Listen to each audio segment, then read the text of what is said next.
వెంటనే మా ఛానల్ని సబ్స్క్రైబ్ చేయండి. ఈనాటి ముఖ్య అతిథి మా గురువర్యులు 45 సంవత్సరాల రాజకీయ ధురంధరుడు, కంబైన్డ్ ఆంధ్రప్రదేశ్లో అభివృద్ధి సంక్షేమాన్ని చూపించినటువంటి వ్యక్తి, కుల మత ప్రాంతీయ పార్టీ భేదం లేకుండా అనేక పేద బడుగు బలహీన వర్గాల వారికి ఎంతో దగ్గరగా వారి అభివృద్ధికి కృషి చేసినటువంటి వ్యక్తి వీర వసంత నాగేశ్వరరావు గారికి హృదయపూర్వకంగా అభినందనలు, కృతజ్ఞతలు తెలియజేస్తున్నాం. ముఖ్యంగా ఈనాటి సమావేశం యొక్క ముఖ్య ఉద్దేశం ఏంటంటే, ఈ రోజున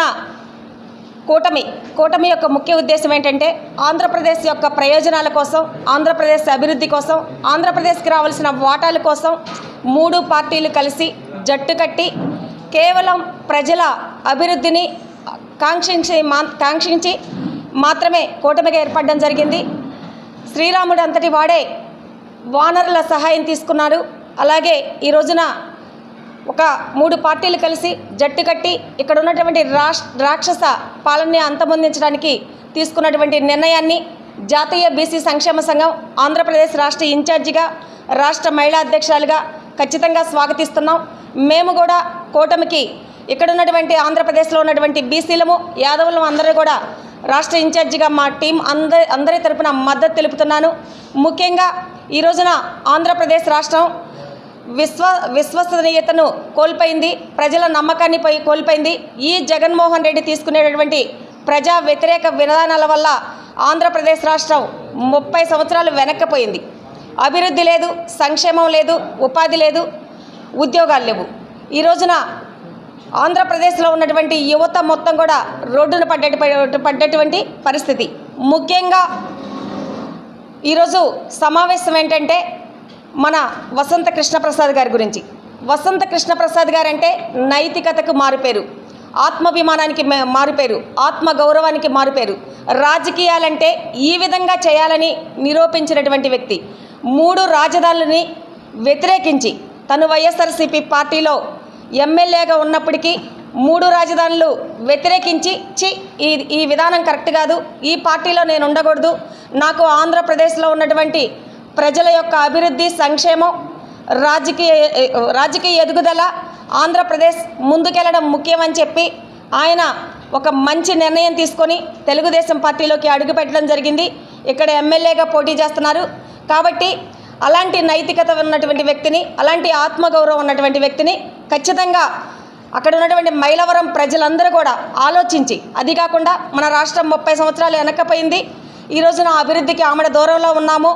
ఈ రోజున జగన్మోహన్ రెడ్డి తీసుకునేటటువంటి ప్రతి ఒక్క నిర్ణయం కూడా అప్రజాస్వామికంగా ఉంది. కాబట్టి తెలుసుకోవాల్సిన అవసరం ఉంది. ప్రజలందరూ ఆయన్ని గెలిపించాల్సిన అవసరం ఉంది. ముఖ్యంగా అక్కడ ఒక యాదవు, ఒక బీసీ పోటీ చేస్తున్నారని అందరూ కూడా చెప్తా ఉన్నారు. యాదవ్ అయితే ఏంటి, బీసీ అయితే ఏంటండి? 30 సంవత్సరాలు వెనక్కిపోయిన రాష్ట్రం కోసం, అభివృద్ధికి ఆమడ దూరంలో ఉన్నటువంటి రాష్ట్రం కోసం, రాష్ట్ర భవిష్యత్తు కోసం, రాష్ట్ర అభివృద్ధి కోసం యాదవ బిడ్డగా, బీసీ నాయకురాలుగా నేను ఖచ్చితంగా తెలుగుదేశం పార్టీకి మద్దతు ఇస్తున్నాను. వసంత కృష్ణప్రసాద్ గారికి మద్దతు ఇస్తున్నాను. అలాగే ఈ పార్లమెంట్లో కేశినేని చిన్ని గారిని గెలిపించాల్సిన అవసరం ప్రతి ఒక్కరికి ఉంది. ఎందుకంటే ఆయన ఇక్కడ ప్రజా సంక్షేమ పథకాలని అందిస్తూ, ప్రజలకు అందుబాటులో ఉంటూ, పేద ప్రజలకు ఎన్నో అభివృద్ధి కార్యక్రమాలు చేస్తూ ఈ పార్లమెంటుని ముందుకు పంపిస్తున్నారు.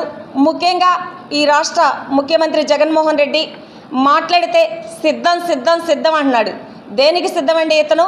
ఈ రాష్ట్రాన్ని 30 సంవత్సరాలు వెనక్కి పంపించింది కాకుండా అభివృద్ధిని దూరం చేసి, సంక్షేమాన్ని దూరం చేసి, ఉపాధిని దూరం చేసి, ఇక్కడ ఉన్నటువంటి మహిళలందరి మీద రౌడీయిజం, గోండాయిజం, హిట్లరిజం చేసుకుంటూ సుమారుగా 26,000 మంది బీసీల మీద అత్యాచారాలు చేయించి సుమారుగా 300 మంది బీసీలని నరికి చంపించినటువంటి చరిత్ర ఈ రాష్ట్ర ముఖ్యమంత్రిది.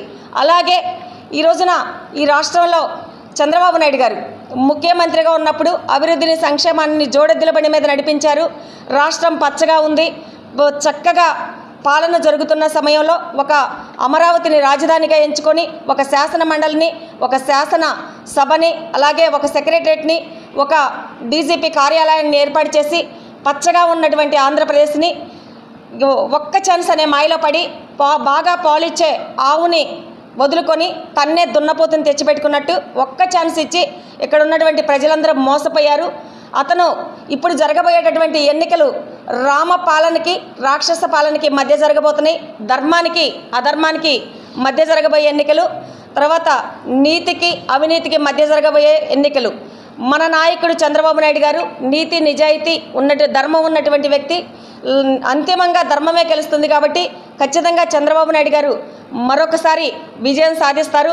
అలాగే మన కృష్ణప్రసాద్ గారు కూడా ఖచ్చితంగా గెలిచి తీరుతారు. అలాగే ఈ పార్లమెంట్లో ఉన్నటువంటి 7 నియోజకవర్గాల ఎమ్మెల్యే అభ్యర్థులు, అలాగే పార్లమెంటు అభ్యర్థి అయినటువంటి కేశినేని చిన్ని గారికి పూర్తిగా మేమందరం కూడా మద్దతు ఇస్తామని తెలియజేస్తూ సెలవు తీసుకుంటున్నాను.